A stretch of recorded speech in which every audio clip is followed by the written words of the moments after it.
प्रसन्न है वैसे अनेक बार रहते, उनकी बाहर की शुद्धि हो वह उन्हें स्वयं को बिल्कुल पसंद नहीं, परंतु हमें ऐसा भाव आता है कि बहन कई वर्ष तक छिपी रही, अब वो बहन को पता। हर ज्ञानी को ऐसे ही होता है, कोई जाने नहीं जाने उससे क्या काम है, अपना काम अपना प्रयोजन हुआ वो छुट्टी। उनका सर्वशुद्ध ज्ञान अधिकार है। ज्ञानी बनने के बाद मुनि दशा होने के पहले विकल्पों के अंदर जो कर्म का फल है उसको नहीं भोगता हूँ, उसके बारे में जो कर्म के उदय आते हैं उसके बारे में जीव के क्या विचार है ऐसा प्रकरण चल रहा है। उसके पहले आज का जो दिन है रक्षाबंधन, बंधन सब अपने आप को सुरक्षित कैसे रखे जी, वो कला सिखाते हैं। आज के दिन दिगंबर मुनिराज का याद करने का दिन है। 700 मुनिराज के ऊपर उपसर्ग हुआ और वो उपसर्ग आज के दिन टला। कैसे टला वो सब कहानी तो सबको पता है। और उसमें बात इतनी है कि दिगंबर मुनिराज विष्णु कुमार भावलिंगी संत आत्मा के अतीन्द्रिय आनंद में झूलते थे। उनको पता ही नहीं कि मैं कितनी रिद्धि प्रकट हो। दूसरे को पता लगा तो वो गए उनके पास कि साहब वो जो है 700 मुनिराजों के ऊपर उपसर्ग है और आपके पास रिद्धि है, आप ही बचा सकते हो। ऐसे करुणा भाव आया और वहाँ जाकर के उनसे कहा, और मुनिराज ने तो पता ही नहीं कि मेरे को रिद्धि हो गई। और उन्होंने देखा कि भी मेरा हाथ यूँ लंबा किया तो सुमेर पर्वत तक चला गया। देख लिया कि हाँ रिद्धि तो है। अब मुनिराज के योग्य काम तो था नहीं। मुनिराज का एक नियम होता है कि अपने ऊपर आए हुए उपसर्ग को भी दूर नहीं करते और दूसरे के ऊपर आए हुए उपसर्ग को भी दूर नहीं करते। ऐसी अलौकिक दशा होती है मुनिराज की। अब मन में ऐसा विकल्प हुआ कि भाई ये काम तो राजा का है, ना थोड़ी कोई। जिसका राजा जिस देश का राजा है उसके राज्य में क्या हो रहा है ये तो वो जवाबदार है, उसका करें क्या। तो पहले तो राजा के पास गए कि तुमने क्या कराया। वो उन्हीं के भाई थे, वो पद्मराज जो दोनों भाई थे, एक तो राजा थे ये विष्णु कुमार मुनि बन गए। अब इन्होंने सबसे पहले तो मुनि दशा का त्याग करा, कपड़े पहने, राजा को मनाया, राजा नहीं माना। अब मूर्खता थी कि राजा है 7 दिन के लिए वचन दे दिया तो ऐसा थोड़ी है कि हमेशा के लिए दे दिया। और अब उसको बुद्धि भी नहीं आई इसी, ये सब थोड़ी कोई क्यों वचन दे दिया तो वो बदलेगा ही नहीं। नहीं माना, नहीं था कुछ भी, जो भी कुछ हुआ। अब क्या हुआ कि वो घटना तो घट गई, उपसर्ग भी दूर हो गया। जो बात है वो समझने की ये है, उसमें विष्णु कुमार मुनिराज जगत को क्या संदेश दे करके गए कि वो 700 मुनिराजों का उपसर्ग दूर हुआ। ये बात तो बड़ी अच्छी है, पर करने वाला कौन था और वो काम उसकी भूमिका के अनुसार है कि नहीं। प्रश्न इस बात का क्या प्रश्न? वो काम हुआ तो अपनी जगह अच्छा हुआ। 700 मुनि राजू के ऊपर सब हुआ, टल गया, टाला, मुझे भी कुछ हुआ। अब बात यह है कि सारी दुनिया में ये अंधकार चल रहा है कि जो बातें व्यवहार से लिखी जाती है जी उसको निश्चय से मानते हैं। यहाँ थोड़ा होश में रहता है ना तो सब जवाब सही देगा, पर जहाँ यहाँ से गया तो जो कथन व्यवहार का आएगा उसको निश्चय का मानेगा। सारी दुनिया में ऐसा चलता है कि विष्णु कुमार मुनिराज ने उपसर्ग दूर किया, विष्णु कुमार ने मुनिराजों का उपसर्ग दूर किया। ये व्यवहार का कथन है, इसमें समझ में आती है। बोलना तो व्यवहार नहीं पड़ेगा, बोलना है कि मानता है? आप पूजा करते हो, मानते हो, बोलते हो? बोलो बोलो। विष्णु कुमार मुनिराज की पूजा करते हो आप? आपसे प्रश्न कर रहे हैं, सोच समझ के जवाब देना। विष्णु कुमार मुनिराज ने जो उपसर्ग दूर किया है, आप इसलिए पूजा करते हो कि वो मुनिराज थे इसलिए करते हो? है? मुनिराज का काम उपसर्ग दूर करना होता है। तो विपरागता की रक्षा के लिए कदम उठाए। मतलब एक द्रव्य दूसरे द्रव्य का करते हैं, मानिए सही ना? तो व्यवहार है कि निश्चय? आप भी व्यवहार से बोलो कि निश्चय से बोलो? अच्छा लगा। अनंत विषय आपने जो उनकी रक्षा करने की वजह से उनकी पूजा करी, ग्रहिक मिथ्या दर्शन है। नंबर 1 कि मुनि दशा जो उसी जन्म भगवान बनने की थी उसका उन्होंने छेद किया, गृहस्थ दशा वापस अंगीकार करी। मुनि दशा में किसी का उपसर्ग दूर नहीं कर सकते, फिर मुनि दशा छोड़ करके बना ये अच्छा काम था। अब ऐसे भी कर नहीं रहा, नहीं था तो उन्होंने ये छोड़ी। नंबर 1 उन्होंने झूठ बोला, किससे? राजा से। राजा ने पहले घोषणा कर दी थी, बलि राजा ने, कि जिसको जो चाहिए मैं किमिच्छित दाम देता हूँ। उन्होंने कहा वचन तो है इसका, तो अपन ब्राह्मण का वेश बना के दोना बना करके 3 पाउंड जमीन मांग लो। तो जब जमीन लेने का मौका आया तो इतने से बन गया। वो जब उसने कह दिया ले लो तो ये अच्छा काम, झूठ बोलने का काम अच्छा है। ये तत्विचार वाला सोच सकता है, बाकी तो सारी दुनिया ही अंधी है। अरे पूजा होती है 700 अकंपनाचार्य मुनिराज की, जिन्होंने अकंपन रहे बिल्कुल, जिसके ऊपर उपसर्ग आया तो उनको लगा कि पाषाण में आ रहा वो उपसर्ग, आत्मा में तो अतिरिक्त आनंद भोग रहे थे। पूजा तो उनकी है, वो जगत का समझता है इस बात। दिगंबर मुनिराज जो 700 मुनिराज थे, आज चारों तरफ से अग्नि लग गई और ऐसी दशा हो गई, आधा किसी का शरीर जल गया, क्या हुआ, फिर भी अकंपन रहे, कंपन नहीं हुआ उनमें। और न उपसर्ग से डरे, न उपसर्ग से भागे, न किसी से डिमांड करी।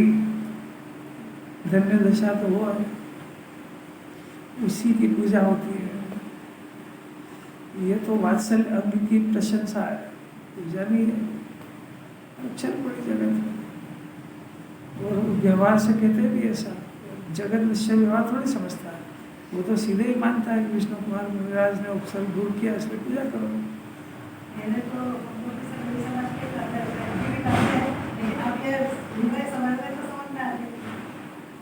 आपको अभी थी रोज मुनिराज बनने की भावना सिखाई जा रही है, समझ में आ रही बात? जगत के अंदर क्या चलता है इसका भी ज्ञान करो। जब मुनि बने थे तब 49 तरीके से कृत कारित अनुमोदन का त्याग कराया था। काय का? कपड़े का। कपड़े का त्याग, कृत से, कारित से, अनुमोदना से, मन से, वचन से, काय से, 49 तरीके से अपने वस्त्र पहनने का त्याग करा था। वो दूसरे को कपड़े पहना सकता है, हाथ करगा के भी खोल सकता है। आपको अभी भी समझ में नहीं आ रही क्या बोल रहा है? जिसने अपना त्याग कर दिया 49 कोटि से, है 9 तरीके से मन वचन का, 49 तरीके से अपने वस्त्र पहनने का त्याग कर दिया, तो करने कराने का त्याग आया कि नहीं उसमें?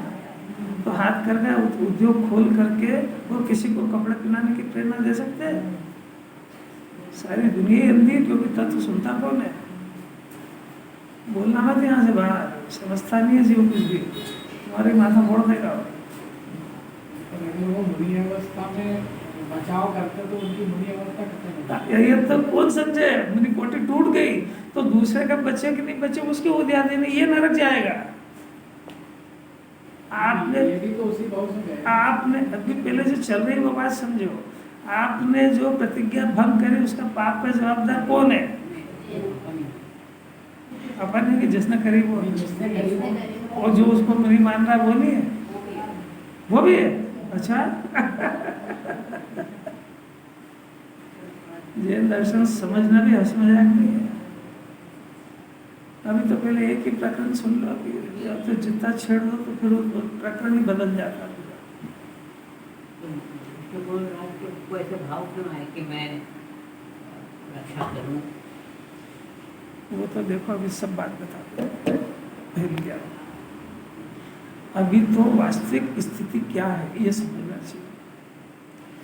किसने करा, क्या करा और क्या घटना हुई, तीन बातें। मुनिराज के 700 मुनिराज की रक्षा हुई, इससे उत्तम तो कोई काम है नहीं। इसको कौन कहेगा कि खराब है? चाहे किसी ने करा प्रकरण दूसरा है, ये तो घटना हो, काम बहुत ही अच्छा हो। अब किसने करा और वो उसकी भूमिका के योग्य है कि नहीं, और उसमें दो बात है। एक तो वस्तु स्वरूप है, उन तीन लोग तीन काल का एक ही नियम है कि हर जीव को जो भी अनुकूलता प्रतिकूलता मिलती है वो उसके कर्म के उदय अनुसार मिलती है, ये तो कभी नहीं कटेगा। तो उन 700 मुनिराजों के ऊपर उपसर्ग आए, उनके कर्म का उदय था। ऐसी शास्त्रों में हजारों घटना है, सीता की है, मुनिराज पांचों पांडव की है, ऐसी अनेकों घटना है जिसमें इससे बड़े बड़े उपसर्ग। द्रोणगिरी के अंदर वो मुनिराज थे, तो वो तो रुई की लगा दे, आग ही लगा दी उसने, इनके तो आसपास आग लगी, वहाँ तो उन्हीं में लगा दी। ऐसी कोई एक घटना है क्या? बहुत सारी घटना है। ये सब कर्म के उदय को सिद्ध करती है कि नहीं करती, और इस उदय को कोई बदल नहीं सकता है, सिद्धि हो गई कि नहीं होगी। अब दो प्रकरण हो गए। नंबर एक कि एक रक्षा करने का परिणाम, तो रक्षा करने का परिणाम किस गुण स्थान में किस भूमिका में आता है। तो मुनिराज वो विष्णु कुमार जी ने कितनी गजब का पूरे जगत के लिए आदर्श प्रस्तुत कर दिया कि दिगंबर मुनिराज बन के ये काम नहीं कर सकते हैं, मुनि दशा छोड़ के करना हो तो करो। तो छोड़ दी ना उनने, अगर वो कर देते तो आज परंपरा चल जाए। किसको कहते हैं? भावलिंगी संत कितना आगामी कितना विवेक होता है। अब वो तो 700 मुनिराज का था, वो परिणाम आए ना भी आए, क्योंकि अपना हित सर्वोपरि है ना। वो 5 पांडवों से 2 को जरा विकल्प आ गया तो 33 सागर संसार भटक गए हो। और ये उनको श्रद्धा नहीं था कि इनके अवसर को मैं दूर नहीं कर सकता हूँ, तो इनको उदय अनुसार हो गया। आए भी न भी आए, विकल्प है। तो कुंदाचार को द्रव्यानुग लिखने का है, दर्शनाचार को करना नियोग का है, सौंदर्याचार को चढ़ना नियोग का है। तो कोई मुनिराज किसी विकल्प से बंधे है क्या? उनको आए तो आए, नहीं आए तो नहीं आए। तो यही तो अलौकिक बात है, क्योंकि वो खुद ही तो सिद्ध कर रहे हैं कि विकल्प टबबद्ध होता है, जो आना उसमें आता है, उसको खींचतान के नहीं लाते। शास्त्र लिखने का परिणाम सहज आता तो लिख देते, खींच के थोड़ लाते हैं कि नहीं मेरे को अभी 10-20 जने सुनने आएंगे इसलिए मैं उनके लिए शास्त्र रच जाऊँगी, ऐसा कोई विकल्प नहीं होता है मुनिराज। अभी अपना प्रकरण तो ये है कि मुनिराज अगर मुनि दशा में ऐसा काम कर लेते तो क्या होता कि जैन दर्शन का नाश हो जाता।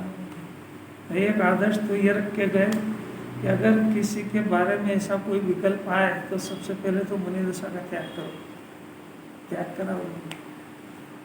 फिर जो भी कुछ हुआ सबको तो सब घटना याद है। उसने माफ़ी मांगी, उसको उसने भी जैन दर्शन को अंगीकार किया, माफ़ी भी मांगी, अंगीकार भी करा। उसके बाद उपसर्ग वगैरह दूर हुआ और फिर उन्होंने वापस से मुनि व्रत अनुच्छेदोपस्थापना नाम का जो होता है उसमें प्रायश्चित लेकर के फिर से मुनि बने। तो मुनि दशा अच्छी थी इसलिए फिर से अंगीकार करा ना। और उसमें कितना नुकसान हुआ कि वो संघ में सबसे सीनियर थे, तो जो दूसरे मुनिराज थे उनको हाथ करते थे, अब वो जूनियर हो गए। ये सब तो हो सकता अब ये कैसी अलौकिक बात है। उसके बाद भी उन्होंने तो अपना काम कर लिया। अपने को तो गुणस्थान के हिसाब से अपने व्यवहार को समझना चाहिए, निश्चय को निश्चय जैसा, व्यवहार को व्यवहार जैसा। यहाँ तो सब गर्दन हिला लेता है और बाहर जाके उसी व्यवहार को निश्चय ही मानता है। सारी दुनिया में एक के मुंह से सुन लो कि विष्णु कुमार मुनिराज ने रक्षा करी, अब ये व्यवहार का वचन है तो ऐसा हुआ ही नहीं है। तो यही समझ में आती है और यहाँ से बाहर निकलेगी उन्होंने करी, इसीलिए तो उन्हीं की पूजा होती है। अच्छा, दोनों में से ज्यादा उपसर्ग किसके ऊपर रहा, विष्णु कुमार के ऊपर कि वो कंपनाचार्य के ऊपर? तो सहन तो उनने करा, तो पूजा तो उनकी होना चाहिए। नहीं आ रही भी समझ।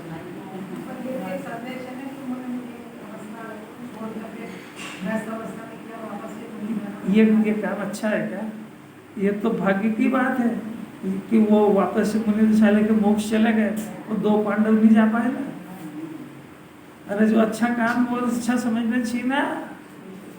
वो तो वात्सल्य अंग की प्रधानता से एक सम्यक दर्शन के 8 अंग में से उस अंग को समझाने के लिए और उससे जगत को ये संदेश देना है कि जब मुनिराज को ऐसा भाव आया तो सामान्य गृहस्थ जो सम्यक दर्शन के पहले या सम्यक दर्शन होने के बाद, अरहंत बनने के पहले, मुनि दशा होने के पहले हर गृहस्थी के ऊपर ऐसी कठिनाई आती है तो उसको अपने परिणाम इस तरीके से वात्सल्य पूर्वक होना चाहिए। कोई साधर्मी कोई बोलेगा नहीं, इसको अगर जरा भी भनक लग जाए कि अपना साधर्मी के ऊपर किसी तरह की विपरीतता है, पाप का उदय आया है, तो इस वात्सल्य अंग से सीख करके उसकी अपनी जी जान लगा करके भी उसकी रक्षा करना चाहिए। तो इतना संदेश है उसका।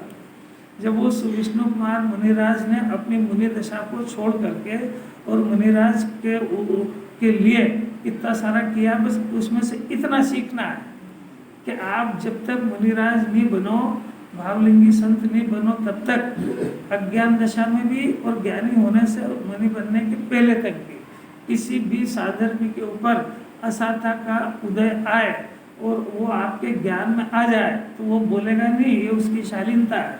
आपके ज्ञान में आए तो बगैर बोले, बगैर एहसान जताए, ऐसा नहीं कि बाद में सारी दुनिया को एहसान दिखाए कि मैंने ऐसा करा था। सीखना तो उसमें से ये है। और वहाँ भी व्यवहार में से निश्चय निकालना सीखना चाहिए कि धन्य हो वो अकंपनाचार्य से 700 मुनिराज, इतना बड़ा उपसर्ग हुआ और उफ भी नहीं हुआ, वो पंचपरमेष्टि में शामिल थे। और शरीर के ऊपर जो उपसर्ग हुआ वो सारा का सारा, वो शरीर को मिट्टी का ढेर तो सम्यक दर्शन हुआ जब ही समझ चुके थे। अब तो जो है वो छूटने का काल था, ऐसे ही छूट जाए। अरे उपसर्ग केवली होते हैं, उपसर्ग केवली, तो केवल ज्ञान के बाद उपसर्ग नहीं होता है। और मुनिराज को कोई बैठे हो, ध्यान में बैठे हो, शुक्ल ध्यान लगाने वाले हो, लग गया हो एकदम अंदर में, और कोई पूर्व जन्म का देव बेरी हो और उसको दिखे और बेर आ जाए तो उठा के ले जाओ उनको जंगल में, ऊपर से छोड़ दे, आग में छोड़ दे, समुद्र में छोड़ दे, तो उसने छोड़ा और नीचे गिरने के पहले केवल ज्ञान ले लेते, उनको उपसर्ग केवली कहते। वो शरीर तो छूट जाता नीचे और वो चले जाते 5000 धनुष ऊपर, ऐसे ऐसे भी केवली होते। अब सुना कभी अलौकिक बात है। ये बाहर की परिस्थिति कौन करे, किसके हाथ में है? कर्मबद्धता देखो कि वो शरीर तो छूटा और नया शरीर मिल गया, औदारी, परम औदारी को केवली बन गए। नीचे किसी को पता ही नहीं, वो जंगल में कहाँ गिरा, आग में गिरा, पहाड़ में गिरा कि कहाँ गिरा, उसको जानवर खा जाए और वो भगवान बन गया। कैसी चमत्कारी घटना है। जरा थोड़ा सा 10-20 साल की उम्र में है क्या इसके अंदर? राई जितना भी जीवन नहीं है इसका, तो कैसे कोई भाग्य से बातें सुनने को मिली है। इतना बड़ा संदेश दे गए विष्णु कुमार मुनिराज, दो संदेश दे गए। नंबर 1, मुनि दशा के योग्य कार्य ही मुनि दशा में होना चाहिए, नहीं तो जैन दर्शन बदनाम होगा कि जैनियों के मुनिराज ऐसा ऐसा काम करते हैं। तो दूसरी बात है वात्सल्य अन्यथा पूर्ण वितरागिनी हुए भगवान बन जाते तो उपसर्ग गुरु करने का परिणाम नहीं आता। थोड़ा सा राग बाकी था और ऐसा राग ऐसा परिणाम हो गया तो भी अपने को कर्ता नहीं मानते। जगत तो विष्णु कुमार की इस प्रशंसा की वजह से पूजा करता है, वास्तव में पूज्य दशा तो उनकी पहले थी और बाद की है, इस वजह से पूज्य नहीं है वो, नहीं आया। विष्णु कुमार मुनिराज पहले मुनिराज थे, इसके बाद वापस से मुनि दशा अंगीकार करी, वो पंचपरमेष्ठी में शामिल हुए। वास्तव में मुनिराज तो वो हुए 700 जो इतनी उपसर्ग के काल में भी उपसर्ग विजेता रहे।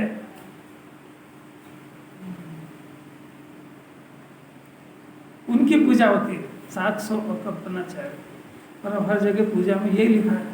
अब लिखा क्या है, वो ज्ञानी बना देते कुछ भी, और ये भी बेचारा भोलानाथ है, बोलना तो सब सीख जाता है, व्यवहार से कर रहे जा।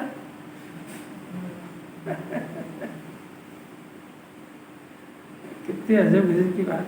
अरे जैसा इसको श्रद्धा होगा वैसा इसका परिणाम होगा, वैसे इसको फल लगेगा। तो मुनिराज उपसर्ग सेन करने वाले तो छोटे दिखे, और वो जो दशा छोड़ करके उपसर्ग करा वो बड़े दिखे, और इसीलिए अष्टद्रव्य से उनकी पूजा करेगा। वो पूज्य नहीं है ऐसा नहीं कह रहा है, पर इस दशा में पूज्य नहीं है वो। अब भी आ रही नहीं समझ, माथा घूम जाए, क्योंकि तात्विक चिंतन तो करो जरा। अभी इतने सारे बताया ना, अभी मुनि बनने के पहले कृतकारित अनुमोदना से सब त्याग हो जाता है। मुनि दशा बनने के पहले पंचम गुण स्थान होता है। पंचम गुण स्थान में 11 प्रतिमा होती है। 11 प्रतिमा के अंदर एक अनुमति त्याग प्रतिमा है 10वें नंबर की। उसके अंदर वो जब जिस गृहस्थ में रहे, अच्छे बढ़िया बिजनेसमैन रहे, और परिवार था पूरा, और पंचम गुण स्थान हो गया, तो अनुमति त्याग प्रतिमा है। तो उनका बालक उनसे कहे कि मेरे को एक दुकान और खोलना है, आप अनुमति दो, तो अनुमति नहीं देंगे। इतना त्याग तो पंचम गुण स्थान की 10वीं प्रतिमा में हो गया है। तो मुनि दशा बनने के बाद कुछ आरंभ परिग्रह का त्याग की वो उपदेश दे सकते हैं। सारी दुनिया में अंधकार चल रहा है, तो सत्य वस्तु स्वरूप सुनाते थे, तो ये बात छेड़ना नहीं चाहिए। आपको क्या कष्ट है उसमें? पंचम गुण स्थान का स्वरूप पता नहीं, मुनि दशा का पता नहीं, श्रद्धा किसकी करेगा? वो तेरे को भी पता क्या लगे काम गलत है कि सही है, तो किस भूमिका के अनुसार है। देखो चल गया ना जरासंध में, विष्णु कुमार मुनिराज की पूजा होगी, करो, पर मुनि दशा की होगी। ये काम करा इसकी थोड़ी होगी। अब ये करा इसको व्यवहार से कहते हैं, और व्यवहार कुछ है नहीं, बोल रहा है व्यवहार से। तो तू निश्चय से किसी चीज कोई प्रकट हुआ है तो उसको पूछता है कि व्यवहार को पूछता है? अरे वो कपड़े को डॉक्टर मानते हैं कि अंदर ज्ञान को डॉक्टर मानते हैं? जो कपड़े में पहन लेता हूँ, कोई भी पहन ले, उसे करा लो ऑपरेशन।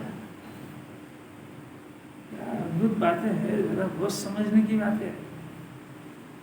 जैसा है वैसा समझना चाहिए। जिस गुण स्थान का जो स्वरूप जैसा होता है सब जिनवान में रखती है। चौथे गुण स्थान में जो संयोग होते हैं उसी अनुसार उसके भाव होते हैं, संयोग और संयोगी भाव। 5वें गुण स्थान में जो संयोग होते हैं उसी के अनुसार उसके भाव होते हैं। 5वें गुण स्थान के संयोग संयोगी भाव, मुनिराज के संयोग संयोगी भाव। चौथे गुण स्थान एक संयोग संयोगी भाव, अज्ञानी के संयोग संयोगी भाव, सब नक्की पूरा उसके गुण स्थान के अनुसार ही जिनवाणी में मान्य है। प्रतकारित अनुमोदना का जब त्याग हो गया है तो मुनि दशा अंगीकार करने के बाद अगर वो परिणाम भी आ जाए तो मुनि दशा खलास। उनको परिणाम आ गया ना कि रक्षा करना है, मुनि दशा खलास हो गई कि क्या जगत कुछ आचार्यों से कुछ सीखो भी तो सही। खाली पूजा कर आएगा और पढ़ आएगा, सीखना कुछ भी नहीं है। चली जाएगी, मनुष्य पर्याय स्थिति तो चली गई उसमें क्या। आचार्य खुद खुले आम से भी कर रहे, रक्षा के भाव से बंधन होता है, उसका नाम ही रक्षा बंधन, और बंधन के परिणामों से अपने आप को सुरक्षित करो, इसका नाम रक्षा है। बंधन से रक्षा है। कितनी अलौकिक बात है। वही प्रकरण चल रहा है, कैसा हो परिस्थिति बने, चक्षु दर्शन और चक्षु दर्शन की बात चल रही है। एक ही सिद्धांत हो गया। आपसे पूछते हैं कि 8 कर्म, उनकी 148 प्रकृति, उसमें से कौन से कर्म के उदय को आप पसंद करोगे? आपके पास तो जवाब है, सभी होशियार है, बिल्कुल पता है ही नहीं। और जब भी पढ़ाएंगे तो ये तो कर्म का उदय चाहिए, ये तो चाहिए। यहाँ तो आखिरी तीर्थंकर प्रकृति का उदय भी नहीं चाहिए। इतना कलेजा मजबूत हो वो इसमें एंट्री कर सकता है। कोई से भी कर्म का बंधन भी पसंद नहीं है और कर्म के बंधन का उदय भी पसंद नहीं है। यहाँ से मोक्ष मार्ग की शुरुआत होती है, वो चल रही है। एक एक का अलग अलग बता रहे हैं। अब चक्षु की बात है, देखो मैं चक्षु दर्शनावरणी कर्म के फल को नहीं भोगता, मैं तो चेतन स्वरूप आत्मा का ही सिंचन करता हूँ। क्या होता है चक्षु दर्शनावरणी? पहले ज्ञान की बात करी, अब दर्शन की कर रहे हैं। ज्ञान दर्शन, ज्ञानावरणी के होंगे 5 भेद। अब ये दर्शनावरणी के अंदर हो जाएंगे चक्षु दर्शन और चक्षु, ये 9 भेद इसके। देखो चक्षु दर्शनावरणी, 1 इंद्री, 2 इंद्री, 3 इंद्री, स्पर्शन रसना घ्राण चक्षु, 4 इंद्री से चक्षु मिलती है। तो 1 इंद्री, 2 इंद्री, 3 इंद्री को बिना चक्षु के भी ज्ञापता है, देखना होता है उसको कहते हैं अचक्षु दर्शन, इसको कहते हैं चक्षु दर्शन। तो इसके कर्म को मैं नहीं भोगता हूँ, इसके फल को। जैसा आप तो मुनिराज बनने वाले हो, आपके तो चक्षु है ही नहीं, तो अब आपको उसका अचक्षु दर्शनावरणी से क्या, उससे भिन्न करने की क्या जरूरत है? कि ये जो पहले था, तो मेरे पास जो चक्षु इंद्री जो मिल गई है, जो इंद्रियों का उभाड़ है, उससे मैं भिन्न हूँ, जो नहीं मिली उससे भी भिन्न हूँ। यही समझ। चक्षु दर्शन आवरण, चक्षु दर्शन अचक्षु दर्शन, पहले तो समझो। चक्षु दर्शन मैंने आंखों से देखना, अचक्षु दर्शन मैंने आंखों को छोड़ करके बाकी इंद्रियों से भी देखना होता है। इसका पहले ज्ञान होता है, पहले दर्शन होता है, फिर ज्ञान होता है। तो इसका ऐसा कंटिन्यू चलता है, जीव है ना उसका। अब इसके अंदर आवरण, जब चक्षु इंद्रिय है तो चक्षु इंद्रिय से देखता है, तो चक्षु के भी नहीं देखता है जीव, तो फिर पूरा दिखना चाहिए ना उसको कि नहीं, चक्षु दर्शनावरणी कर्म का बंधन है उसमें। ये कैसे होता है? कि यह होता है अपने स्वभाव को नहीं जानने से। अपने स्वभाव को जानने पर तो सभी आवरण खलास हो जाते हैं। तो जो आवरण बना हुआ है, जितना कम जानना हो रहा है, उसमें कर्म का उदय निमित्त है। निमित्त है माने वो रोकता नहीं है, ये स्वयं ही अपने स्वरूप में संचेतन नहीं हुआ और ये बाहर जानता देखता है, तो उसमें उसको बाहर जानने देखने में जो पराधीनता है, तो वहाँ चक्षु दर्शन आवरण नाम का कर्म है। सूक्ष्म तो है, मन लगाना बहुत ताकत है। वो सरल पड़ती है ना, उपसर्ग दूर कर दिया, उपसर्ग नहीं करा, वो जल्दी समझ में आती है उसको। अब ये उनके कर्म के फल को मैं नहीं चाहता हूँ, और मैं तो अपने आत्मा में संचेतन करता हूँ। क्यों करते हैं? इसलिए जानने और देखने का काम ये आत्मा के बाहर के पदार्थों के लिए, और वो बाहर के पदार्थों को देखने का काम करता है इंद्रिया, और मेरे को बाहर देखना ही नहीं है और जानना भी नहीं है। जो जानना देखना वो तो अंदर है, तो मेरे को इनकी जरूरत ही नहीं है। अब जब जरूरत नहीं है तो इसका उभाड़ पूरा हो या इसका उदय पूरा हो, दोनों से मैं नहीं आ रहा। मैं तो अपने स्वरूप में संचेतन करता हूँ। मैं अचक्षु दर्शनावरणी कर्म के फल को नहीं भोगता, चेतन स्वरूप आत्मा में संचेतन करता हूँ।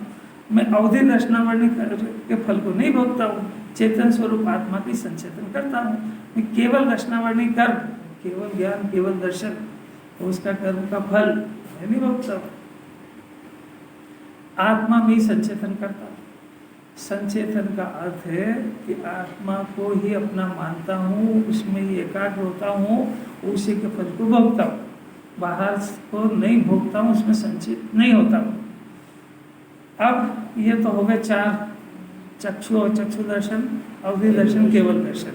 अब ये निद्रा आती, इतनी तरह की निद्रा आती है। जिसको ज़्यादा इंटरेस्ट हो तत्वार सूत्र में पढ़ना चाहिए, इसका बहुत अच्छा खुलासा है उसमें। जैन सिद्धांत प्रवेशिका में भी इसका खुलासा है। ये सब के बीच में जीव गुजर रहा है, उसको सब अभी कर्मों के आवरण है, अभी उसके उदय, उसका बंधन है, उसका उदय भी सबका अपना अपना अलग अलग है।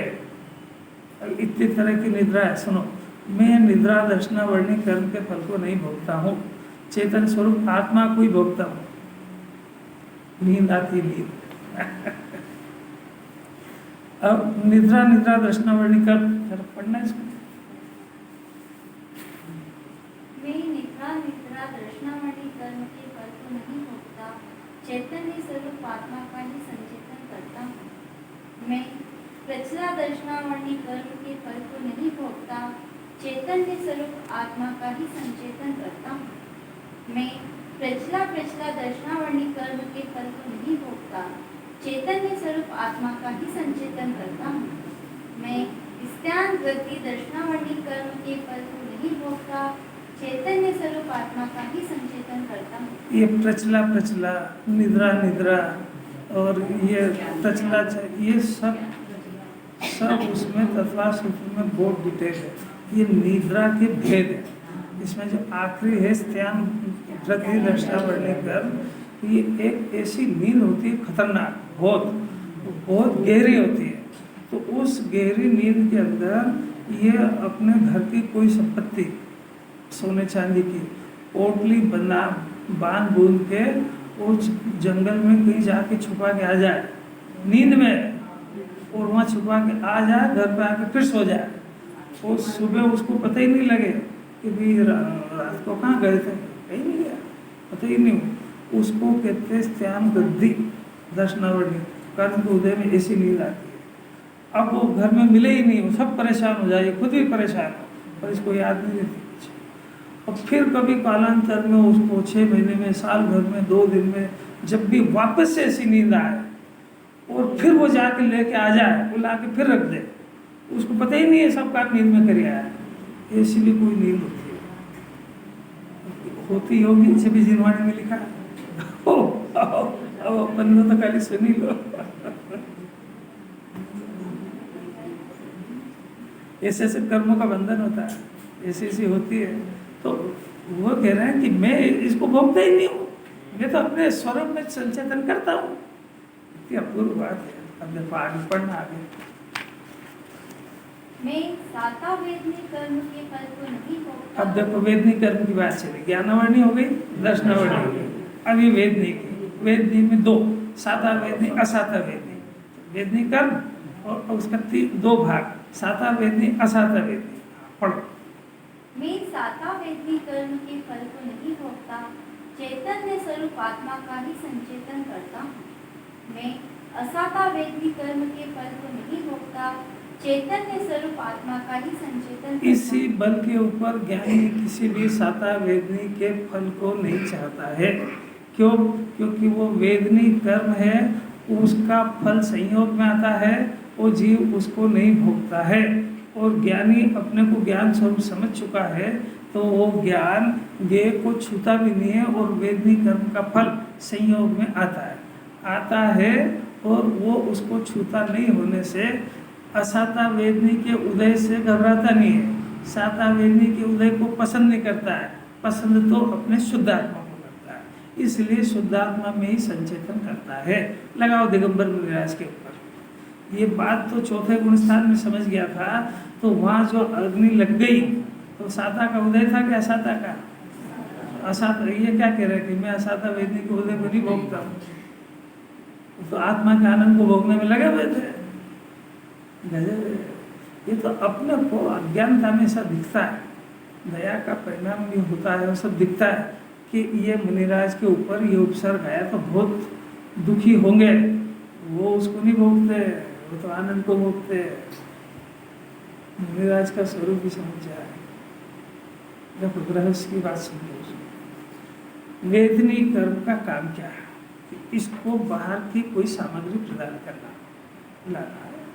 आपको भी नहीं मालूम, उसको भी नहीं मालूम कर्म को, पर वो जो सामग्री जो भी कुछ मिलती है वो वेदनी कर्म के उदय से मिलती है। एक बात। अब जीव की बात कि जीव को वो सामग्री मिली है ना, तो अभी साता अवसाता कुछ नहीं है, अभी तो केवल सामग्री मिली। अब जीव का फंक्शन शुरू हुआ, तो जीव को वो सामग्री अनुकूल लगे तो साता वेद, वो उसको प्रतिकूल लगे तो असाता वेद। सामग्री वो की वही है, वो कोई वेदनिक कर्म दो टुकड़ा नहीं करता है, ये यहाँ से उपज हुआ उसको। एक बात। अब वो जो सामग्री मिली, उस सामग्री को अपनी मानना, ये दर्शन मोहिनी का उदय है। आई समझ सबको? बारीक बारीक काम अलग अलग। सामग्री दिलाना किसका काम है? वेदिक। अपनी मानना किसका काम है? जीव का। इस अपनी मानने में कौन से कर्म का बंधन होता है? दर्शनावरणी मिथ्या दर्शन का। दर्शनावरणी ज्ञान दर्शन में जाता है, मिथ्या दर्शन श्रद्धा में आता है, दर्शन मोहिनी का। कृष्ण सुनना जरा ध्यान से। उस सामग्री को अपना मानने में बंधन होता है। कौन से कर्म का बंधन होता है? दर्शन मोहिनी कहो या मिथ्या दर्शन कहो, ठीक है? अरे बोलो तो सही, आ गया? अब अपना मानने में बंधन हुआ, और अपना मानने में जो बंधन हुआ और अपना उसको निरंतर मानता है, मानने का काम भी निरंतर चालू है। तो मानने में तो दर्शन मोहिनी कर्म बंधन हुआ, और जो सामग्री मिल करके और दर्शन मोहिनी के उदय से बंधता भी और दर्शन मोह के उदय से फिर से अपना मानता है। दो काम होते हैं उसको, समझना जरा बहुत बारीकी से। सामग्री मिली तो वो मिली भी दर्शन वेदनी कर्म के उदय से, तो अपना मानने का काम और उसको टिकाने का काम, ये सब मोहिनी कर्म से होता है। अब एक बात, अब फिर से वो सामग्री अपनी मानी, अब उसको भोगने का भाव, खाद्य सामग्री हो, रहने का परिणाम हो, कपड़े पहनने का परिणाम हो, वो चारित्र मोह के उदय से होता है, और उसमें बंधता भी चारित्र मोह नहीं करता है। दोनों काम एक साथ होते हैं। अपना मानता भी है और अपना मानने का काम भी होता है। अपना दर्शन मोहिनी कर्म के उदय से अपना मानता है, चारित्र मोह के उदय से उसको भोगने का परिणाम होता है, उसको इच्छा कहते हैं। इच्छा होती है ना, एक परिणाम तो अपना मानने का होता है और एक उसको भोगने का होता है। ये मोहिनी के दो भेद है, एक दर्शन मोह, एक चारित्र मोह। चारित्र मोह के उदय से इच्छा हुई, और इच्छा जो उत्पन्न हुई वो चारित्र मोह के उदय से, और इच्छा की पूर्ति का भाव वो फिर से कषा है, फिर से चारित्र मोह का बंधन हुआ, और उसको भोग करके मैं सुखी हो जाऊंगा, कि फिर से दर्शन मोहिनी का बजा। अरे कितने भेद है उसमें, नहीं आ समझ। इसको भोगने का भाव अलग, भोग करके मैं सुखी हो जाऊंगा, ये बुद्धि अलग, और कैसे हो गया? तो ये जो भोग करके सुखी होऊंगा, ये फिर से दर्शन मोह मिथ्या दर्शन का परिणाम। अभी आपको अपने को चलता है नंबर 1, रात में चलता है कि दिन में चलता है नंबर 2, जब पता लगता है तो इससे बचने की क्या प्रयत्न करता है ये नंबर 3। ये सुनता है तो कुछ समझ ही आ जाए ना तो बहुत बड़ी बात है, बचना तो इसकी ताकत है ही नहीं, क्योंकि ये आत्मा के बल पे जीती जाती है।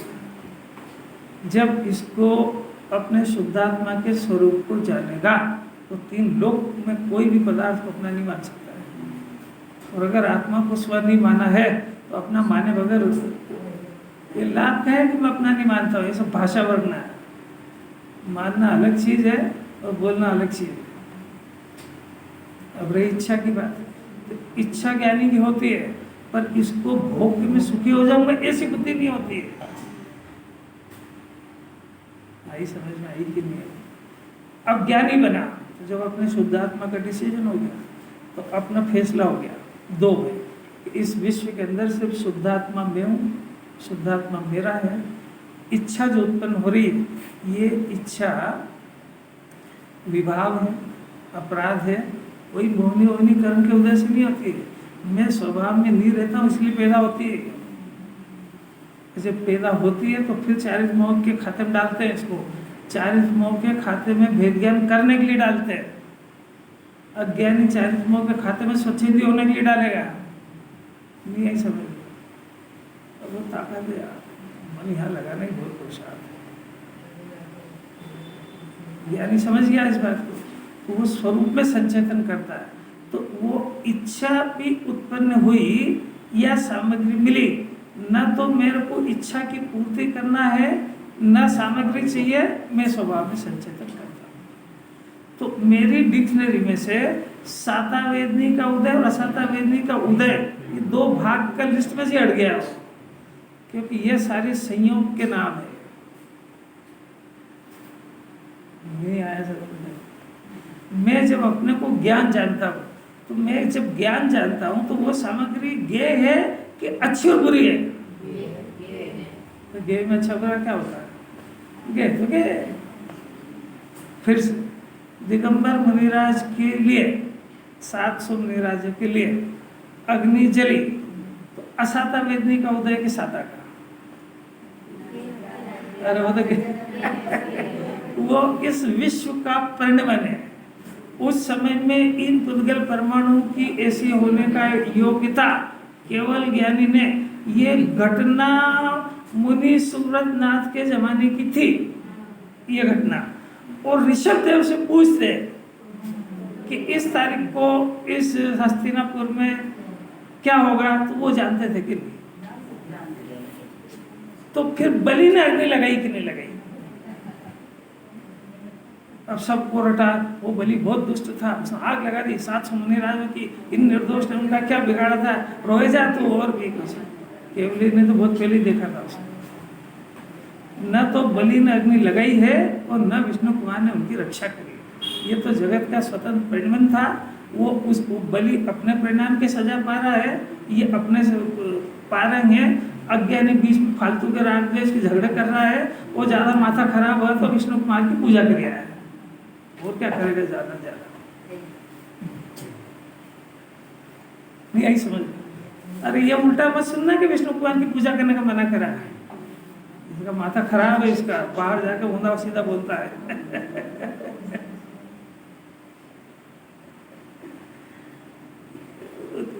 उसी जन्म में मोक्ष गए विष्णु कुमार, उनकी कोई पूजा करने से इनकार कर सकता है? पर क्या किस दशा की बात चल रही है तो समझो। ज्ञान को जागृत तो करो। ज्ञानी किसको कहते हैं कि साता असाता का उदय, साता और असाता दो शब्द उसकी डिक्शनरी से निकल गए। न उसको साता का उदय चाहिए न असाता का, उसको तो सिर्फ शुद्धात्मा चाहिए। और शुद्धात्मा में संचेतन करता है क्योंकि सुख का कारण शुद्धात्मा है, साता का उदय नहीं है। अज्ञानी में ताकत नहीं इतनी कि बोल दे ताकत से। क्या बोला, कोई बोल बताएगा? वो तो छांटता है भी कौन सी सामग्री। साता का उदय मने उसको जो सुविधा जिसको मानता है उस सुविधा का नाम साता का उदय। वो सुख का कारण नहीं है, सुविधा और सुख में अंतर है। नहीं समझ?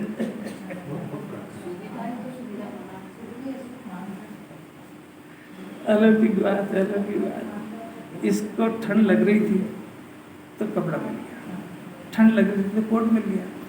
अब कोट मिल गया तो उस कोट को 12 महीने पहनो ना, साता का ही उदय। तो गर्मी में वह साता में कन्वर्ट कैसे हो गया? कोट तो वही है। भूख लग रही थी, रोटी मिली साता के उदय से, तो साता के उदय से मिली तो 3-4 के बाद बंद क्यों? साता के उदय को रोकते काहे? वो असाता में कन्वर्ट कैसे होने लगता है? सब मन की पूरी कल्पना है। ऐसे कोई अद्भुत और अलौकिक है ज्ञानियों की दशा साधना के उदय में नहीं, इसको सबको कर्म का उदय में जानता है और आत्मा में संचेतन करता है। और दर्शन होने की प्रकृतियाँ वगैरह की बात चलेगी।